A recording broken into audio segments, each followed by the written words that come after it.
E há de ser que, depois, derramarei o meu espírito sobre toda a carne.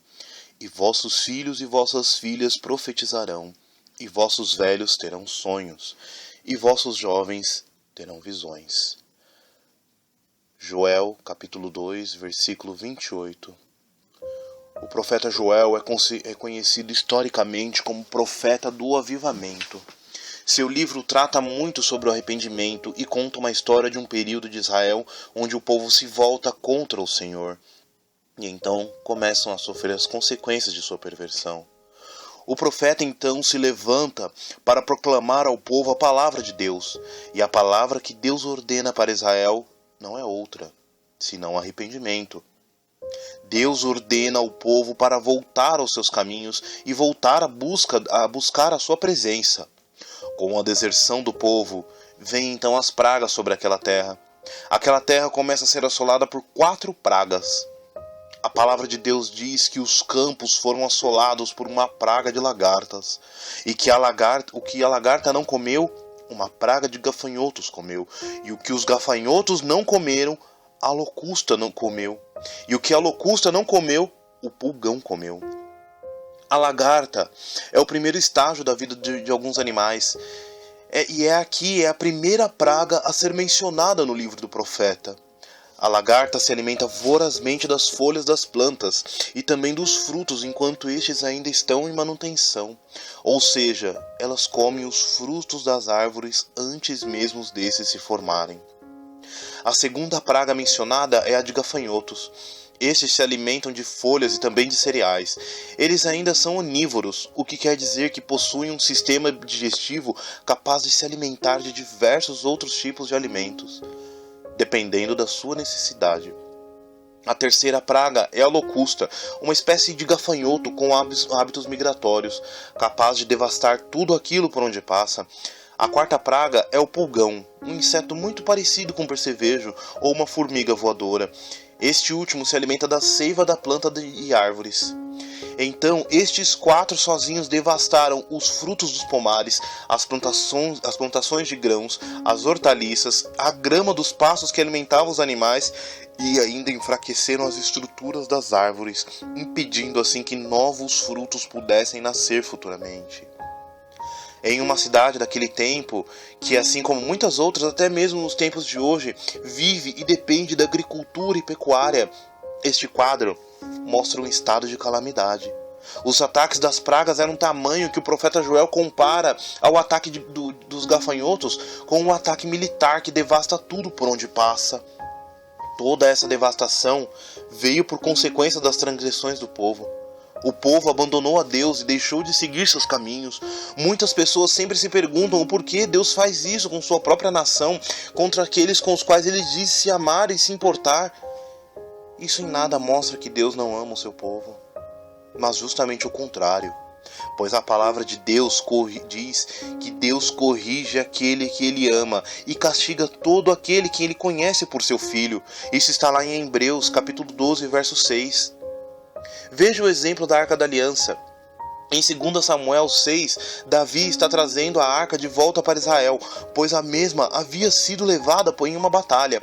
E então Uzá toca na arca, pois ele achou que os bois fossem derrubá-la, e como consequência, ele acaba morrendo.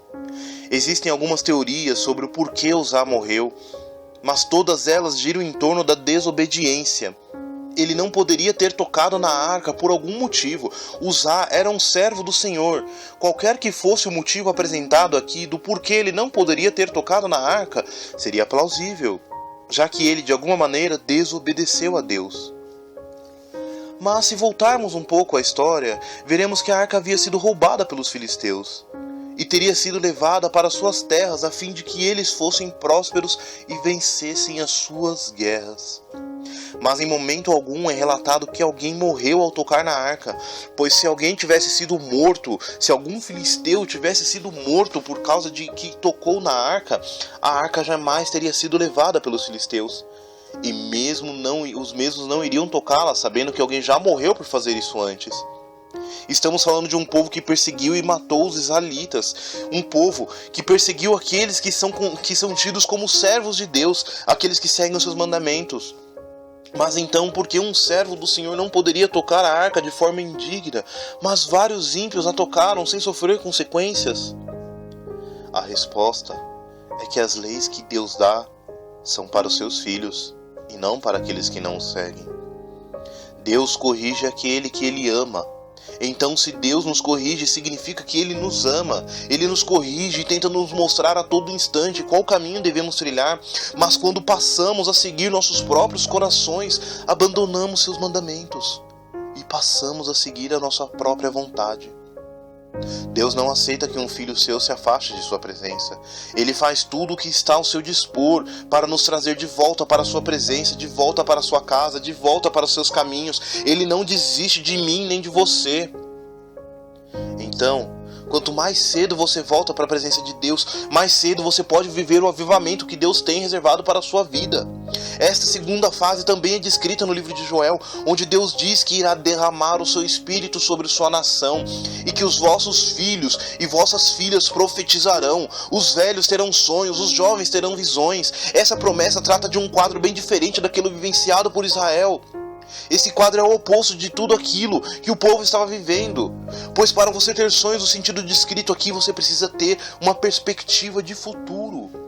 Ninguém sonha sem saber se amanhã terá uma chance daquele sonho se concretizar. Para ter visões é necessário acreditar que existe um caminho a se percorrer. Para profetizar é necessário acreditar que existe um futuro. Deus, naquele momento, promete que o povo voltará a ter esperanças novamente. E esse período mostrado aqui relata um acontecimento futuro, que veio em Atos dos Apóstolos, que ficou conhecido como o dia de Pentecostes, onde Deus derramou o seu Espírito e todos foram cheios. Este dia marcou uma nova era na vida do cristão. Hoje a promessa de Deus se cumpre em sua vida.